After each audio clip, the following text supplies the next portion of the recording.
जय श्री कृष्णा। कैसे हैं आप? कैसे हैं आप कहने के बाद में जब कोई इस तरह चुपचाप होकर आपकी तरफ देखता है, इसका मतलब उसको सचमुच रुचि है ये पता करने में कि आप कैसे हैं। और ये भी है कि जो साधन हमारे बीच बातचीत के हैं उसमें आपकी बात सीधे तो मुझ तक नहीं आ रही है, पर ये भाव तो आ रहा है ना कि आप अच्छे हैं। तो इस अच्छे भाव को लेकर करते हैं ध्यान।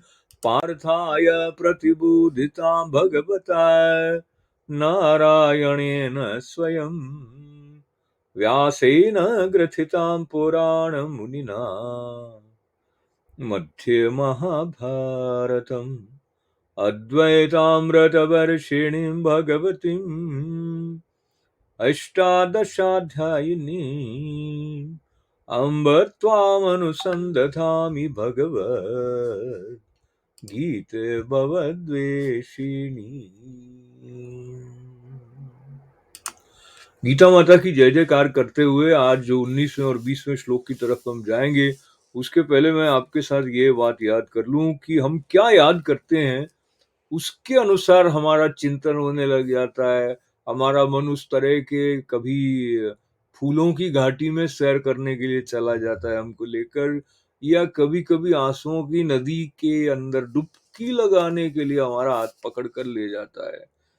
तो कुछ बातें, कुछ यादें ऐसी होती हैं जिनको याद करके आते हैं आंसू, और कुछ बातों को याद करके हम अपने बारे में महसूस करते हैं कि मैं हूं दासू।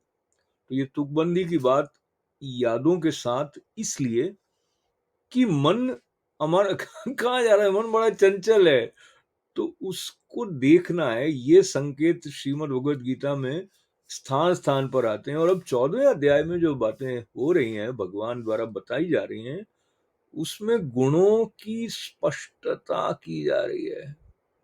गुणों की स्पष्टता करने के साथ साथ ये भी स्पष्ट कर रहे हैं कि आप वो हैं जो गुणों में बनने वाले नहीं हैं। और हम अपने आप को जब गुण के साथ में एक में एक करके देख लेते हैं, बंधन में पड़ जाते हैं, अपने को भोक्ता और कर्ता दोनों मानते हैं, तो फिर अनुभवों का जो स्वरूप है वो अलग प्रकार का हो जाता है। आपके जीवन में चिर प्रसन्नता, नित्य प्रफुल्लित भाव रहे कैसे, उसका सूत्र श्रीमद् भगवद गीता देती है। पर वो लेना इतना आसान नहीं है ना, इसलिए हमारे को दिखते दिखते भी वो ओझल हो जाता है। अर्जुन उनके साथ थे, उनके सखा थे, उनके प्रिय सखा थे, किंतु उनका मन भी चंचल होता था, तो हमारा तो होना स्वाभाविक है। अब देखिए 19वें श्लोक में बात गुण जिसकी आ रही है, नान्यम गुणेभ्यः करतारम यदा दृष्टानुपश्यति गुणेभ्यश्च परं वेत्ति मद्भावं सोधि गच्छति। और हे अर्जुन, जिस समय दृष्टा तीनों गुणों के अतिरिक्त अन्य किसी को करता नहीं देखता और तीनों गुणों से अत्यंत परे सच्चिदानंद घन स्वरूप मुझ परमात्मा को तत्व से जानता है, उस समय वो मेरे स्वरूप को प्राप्त होता है। इस श्लोक को पुनः देखते हैं। नान्यम गुणेभ्यः कर्तारम यदा दृष्टानुपश्यति गुणेभ्यश्च परम वेत्ति मद्भावम सोधि गच्छति। मद्भावम सोधि गच्छति, तो मेरे भाव को प्राप्त हो जाता है। और ये बिल्कुल जैसे आप देखते हैं कि समीकरण होते हैं ना गणित में, सूत्र होते हैं, उस प्रकार की बात है। जो गुणों के साथ बंधा हुआ अपने को नहीं देखता है, उससे परे देखता है। उससे परे तो है ही भगवान, उससे परे तो है ही गुणातीत, तो फिर वो उनके साथ एक में एक हो जाता है। तो क्योंकि भगवान जो है वो गुणों के विकार से ग्रस्त नहीं होते, इनसे परे हैं। स्वामी शिवानंद जी महाराज के अंग्रेजी भाषा में पुस्तक को हिंदी अनुवाद में आप तक पहुंचा रहा हूं। उन्होंने कहा मुक्त जो पुरुष होता है ना, उसका उद्घोष ये है। अब आप देखिए क्या उद्घोष है। मैं गुणों का साक्षी, न भोक्ता न करता, गुण ही सब कर्मों की मूल प्रेरक शक्ति है। मैं गुणों से परे हूं, गुण ही सारे कर्मों के लिए उत्तरदायी हैं।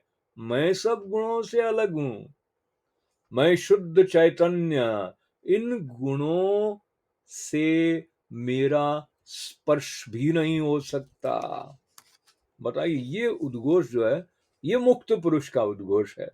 और जब किसी को आत्मज्ञान मिल जाता है, जब वो हर कार्य के मूल में गुणों को ही देखता है, जो स्वयं देह इंद्रिय विषय में रूपांतरित हो जाते हैं, तब वो गुणातीत सर्वोत्तम की अनुभूति कर पाता है, जो इनके कार्यों का भी साक्षी है। तो वो मुक्ति, मेरी अवस्था, भगवान कहते हैं मेरी अवस्था को पा लेता है, मेरे साथ एक मेक हो जाता है, गुणातीत हो जाता है, जिसने कि सब गुणों को लांघ लिया है। तो गुणों को पहचान कर उनसे परे जाएं, गुणों के साथ अपने को एक में करके अपनी पहचान को सीमित न करें। ये संकेत श्रीमद् भगवद गीता के 19वें श्लोक से लेते हुए 14वें अध्याय के 20वें श्लोक की तरफ बढ़ते हैं। गुणानेतानतीत्य त्रिंदेहि देह समुद्भवान, जन्म मृत्यु जरा दुखेर विमुक्तो मृतमश्नुते। ये जो 20वां श्लोक है ना, इसका अर्थ है पुरुष शरीर की उत्पत्ति, पुरुष मतलब देह, स्त्री पुरुष दोनों के लिए है बात। पुरुष शरीर की उत्पत्ति के कारण रूप इन तीनों गुणों को उल्लंघन करके जन्म मृत्यु वृद्धावस्था और सब प्रकार के दुखों से मुक्त हुआ परमानंद को प्राप्त हो जाता है। अब देखिए, ये जो दृष्टि हमारी होती है, वो कितना महत्वपूर्ण रोल प्ले करती है, कैसी महत्वपूर्ण भूमिका हमारी दृष्टि की होती है। एक दृष्टि से हम अपने आप को बंधा हुआ पाते हैं, और उसी स्थिति में दृष्टि परिष्कृत हो गई तो हम अपने आप को मुक्त पाते हैं। दृष्टि के भेद के कारण हम दुख का अनुभव भी कर सकते हैं, उसी परिस्थिति में आनंद का अनुभव भी कर सकते हैं। और उस दृष्टि तक हमारा हाथ पकड़ कर ले जा रही है गीता माता। तो श्रीमद् भगवद गीता के 20वें श्लोक के बारे में इस बात को पुनः पकड़ा जाए कि जब तीनों गुणों को पार करने के लिए, जिनसे कि देह विकसित हुई है, गुणों को लेकर ही बढ़ती है, तो वो इससे परे जाता है। वो जन्म मृत्यु और क्षय पीड़ा इत्यादि से परे अमरत्व को प्राप्त कर लेता है। जैसे कि नदी सागर में जाती है, वैसे ही वो जो जीवित रहते हुए इन गुणों से परे जाता है, जिनसे कि देह के फिर से उत्पन्न होने की वासना के बीज बनते हैं। भगवान कहते हैं वो मुझ में लीन हो जाता है, वो नित्य शाश्वत आनंद में मगन रहता है, उसे मोक्ष प्राप्त हो जाता है और वो मेरा स्वरूप हो जाता है। जैसे ही ये बात सुनी आपने, तो आपको लगा होगा कि ऐसा जो है वो कैसा होता है और ये कैसे होता है। इसी प्रकार का प्रश्न आगे जाके अर्जुन जी पूछते हैं, जैसे कि उन्होंने दूसरे अध्याय में भी पूछा था, जब स्थित प्रज्ञ की बात आई थी। स्थित प्रज्ञस्य का भाषा समाधिस्थस्य केशव, स्तधिधिम प्रभाषेत किमाशीत व्रजेत किम। इस प्रकार का कुछ था कि वो कैसे चलता है, कैसे बोलता है स्थित प्रज्ञ। तो अब उन्होंने कहा कि ये जो गुणातीत है साहब, वो कैसे चलता है, ये सवाल आगे आने वाला है। तो उस सवाल की तरफ हम कल जाएंगे। अभी आपके पास चलते हैं, आपको धन्यवाद देने के लिए, और आपके और हम सबके और सबके मंगल और कल्याण की प्रार्थना के साथ साथ, ओम पूर्णमदः पूर्णमिदं पूर्णात् पूर्णमुदच्यते पूर्णस्य पूर्णमादाय पूर्णमेवावशिष्यते।